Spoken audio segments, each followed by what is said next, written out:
नमस्कार दोस्तों, एक बार फिर से आप सभी दोस्तों का आपके अपने YouTube channel you and VDP पर बहुत बहुत स्वागत है। दोस्तों, दिन भर के मुख्य समाचार हैं, बड़ी खबरें हैं, फटाफट अंदाज में आगे इसी वीडियो में जानेंगे। ये वो खबरें हैं जो गोदी मीडिया आप तक नहीं पहुंचाता है। तो वहीं दोस्तों, खबरों की तरफ चलने से पहले आप लोगों से एक छोटा सा निवेदन है कि अगर आप लोग भी यूपी के आगामी विधानसभा चुनाव में सत्ता परिवर्तन की लहर को देखते हैं तो अभी इस वीडियो को लाइक कीजिएगा, चैनल को फ्री में सब्सक्राइब करके बेल के आइकन को जरूर दबाइएगा दोस्तों, और कमेंट बॉक्स में कमेंट करना बिल्कुल भी मत भूलिएगा। जय हिंद जय भारत। दरअसल दोस्तों, पहली बड़ी खबर की तरफ चलते हैं। दोबारा से शुरू हो सकता है किसान आंदोलन, राष्ट्रपति को भेजी चिट्ठी में किसानों ने किया है इशारा। आप लोगों को दोस्तों बताते चलें, कृषि कानूनों के खिलाफ और अन्य मांगों को लेकर के साल भर चल करके स्थगित हुआ किसान आंदोलन दोबारा से शुरू हो सकता है। दरअसल आप लोगों को बताते चलें, आज पूरे देश में किसान यहां पर विश्वासघात दिवस मना रहे हैं। उनका कहना है कि मोदी सरकार ने किसानों के साथ धोखा किया है। आप लोगों को दोस्तों बताते चलें, संयुक्त किसान मोर्चा ने इस बीच यहां पर राष्ट्रपति रामनाथ कोविंद को एक चिट्ठी लिखी है। उसमें यहां पर संयुक्त किसान मोर्चा ने कहा है कि मोदी सरकार ने किसानों के साथ यहां पर धोखा किया है।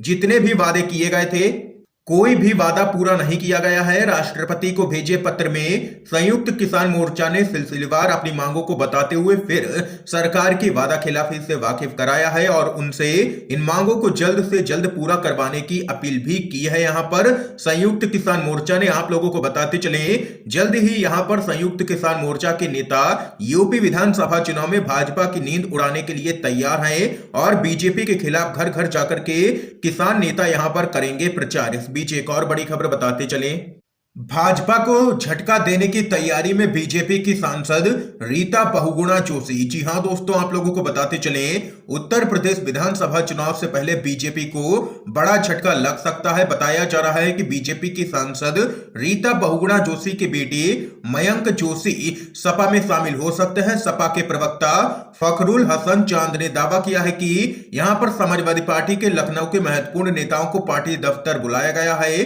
और रीता बहुगुणा जोशी के बेटे मयंक आज समाजवादी पार्टी ज्वाइन करेंगे।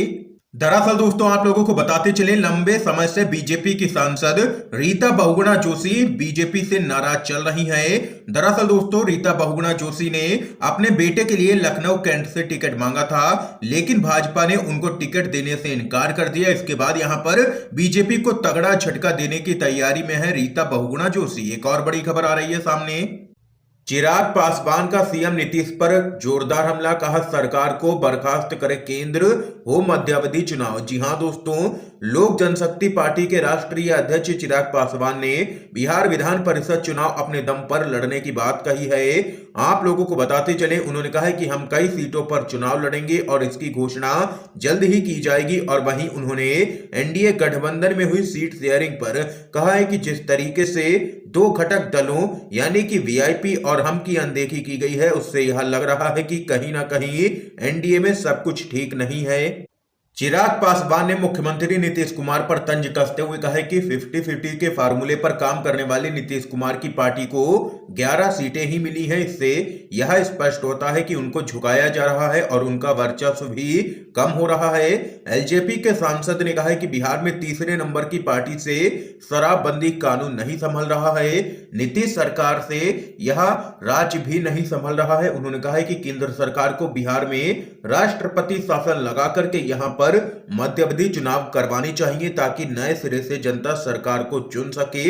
ये यहां पर कहना है चिराग पासवान का। एक और बड़ी खबर बताते चलें, करहल से नामांकन करने पहुंचे अखिलेश यादव, कहा यह चुनाव अगली सदी का इतिहास लिखेगा। जी हां दोस्तों, आप लोगों को बताते चलें, अखिलेश यादव करहल सीट से नामांकन करने पहुंचे। इस दौरान उनके समर्थन में भारी संख्या में हुजूम देखने को मिला है और इस दौरान अखिलेश यादव ने यहां पर कहा है कि आइए प्रोग्रेसिव सोच के साथ सकारात्मक राजनीति के इस आंदोलन में हिस्सा लें, नकारात्मक राजनीति को हराएं भी और हटाएं भी। इसके साथ ही एक और अपडेट आ रही है सामने, स्वामी प्रसाद मौर्य की बेटी और सांसद संघमित्रा मौर्य का बड़ा बयान। कहा, अगर पार्टी ने कहा भी तो पिता के खिलाफ नहीं करूंगी प्रचार। जी हां दोस्तों, उत्तर प्रदेश में विधानसभा चुनाव की तारीखों के ऐलान के साथ ही योगी सरकार में मंत्री रहे स्वामी प्रसाद मौर्य ने बीजेपी छोड़ करके सपा में शामिल होने का फैसला कर लिया।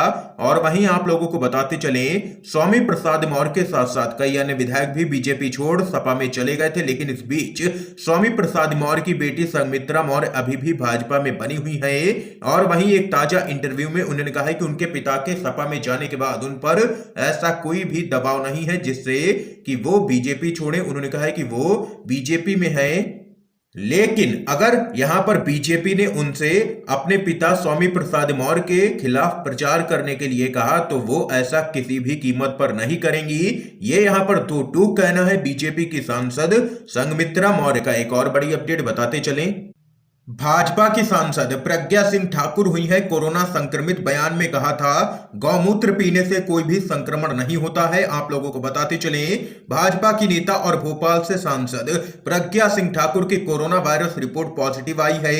इस बात की जानकारी उन्होंने ट्वीट के माध्यम से दी है। और इसके साथ ही अब प्रज्ञा सिंह ठाकुर को यहां पर जबरदस्त तरीके से ट्रोल किया जा रहा है। लोगों का कहना है कि प्रज्ञा सिंह ठाकुर तो गौमूत्र का सेवन करती हैं, तो इनको कोरोना आखिर कैसे हो गया। दरअसल दोस्तों, आप लोगों को बताते चले, भाजपा की सांसद प्रज्ञा सिंह ठाकुर ने कहा था कि गौमूत्र का अर्क फेफड़ों के संक्रमण और कोरोना वायरस से सुरक्षा प्रदान करता है और यहां पर जो भी गौमूत्र पीता है उससे कोरोना नहीं हो सकता है। लेकिन अब खुद प्रज्ञा सिंह ठाकुर कोरोना पॉजिटिव पाई गई है। इस बीच एक और अपडेट बताते चलें, जंतर मंतर के लिए रवाना हुए किसानों के जत्थे को दिल्ली पुलिस ने रोका। सोनीपत पुलिस के किया है हवाले। जी हां दोस्तों, एमएसपी पर कानून बनाने व मृत किसानों के परिजनों को मुआवजे की मांग को लेकर के कुंडली में आंदोलन कर रहे किसानों के एक जत्थे ने जुलूस के रूप में दिल्ली के जंतर मंतर की ओर प्रस्थान किया। सिंघू बॉर्डर के पास ही किसानों के जत्थे को दिल्ली पुलिस ने रोक लिया और वापस जाने को कहा। जब किसान जंतर मंतर की ओर जाने पर अड़ गए तो दिल्ली पुलिस ने उन्हें हिरासत में लेकर के सोनीपत पुलिस के हवाले कर दिया। कुंडली थाना पुलिस किसानों को यहां पर थाने ले गई और वहां से उनको रिहा कर दिया गया। दरअसल दोस्तों, आप लोगों को बताते चले, सरकार की तरफ से कई वादे यहां पर किए गए थे जिनके चलते किसानों ने अपना आंदोलन स्थगित कर दिया। लेकिन सरकार ने अभी तक वो वादे पूरे नहीं किए हैं, जिसको लेकर के अब किसान भड़कते हुए नजर आ रहे हैं। इस बीच एक और अपडेट बताते चले, 4 साल से लगातार बढ़ रही है बेरोजगारी। प्रियंका गांधी का तंज, बीजेपी सरकार की प्राथमिकता नागरिकों की जासूसी करना है। कांग्रेस की महासचिव प्रियंका गांधी ने मोदी और योगी सरकार पर जोरदार हमला बोला है। उन्होंने कहा है कि सरकार की प्राथमिकता होनी चाहिए युवाओं के लिए नौकरी लाए, लेकिन बीजेपी सरकार की प्राथमिकता है नागरिकों की जासूसी। प्रियंका गांधी ने कहा है कि देश को युवा एजेंडा नहीं बल्कि रोजगार का रोड मैप चाहिए। प्रियंका गांधी ने आगे कहा है कि जब रोजगार नहीं है तो नौजवानों में गुस्सा होना जायज है। और इसके साथ ही आप लोगों को बताते चलें, CMIE के मुताबिक दिसंबर 2021 में भारत की बेरोजगारी दर 4 महीने के उच्चतम स्तर पर पहुंच गई है। Centre for monitoring Indian economy के जनवरी के पहले सप्ताह में जारी डेटा से यह बात सामने निकल के आई है। इसको लेकर के प्रियंका गांधी ने मोदी और योगी सरकार को घेरा है। इस समय की दोस्तों आज की सभी बड़ी खबरें थी, मुख्य समाचार थे जो हमने आप लोगों तक पहुंचाए हैं UNDTV के माध्यम से। इन खबरों को लेकर के आप लोगों की क्या कुछ राय है जरूर बता सकते हैं कमेंट बॉक्स में कमेंट करके। वीडियो पसंद आया हो तो लाइक कीजिएगा, ज्यादा से ज्यादा इस वीडियो को शेयर कीजिएगा ताकि आप सभी के दोस्त भी इन मुख्य समाचारों को जान सकें। वीडियो देखने के लिए दोस्तों आप सभी का बहुत बहुत धन्यवाद। जय हिंद, जय भारत।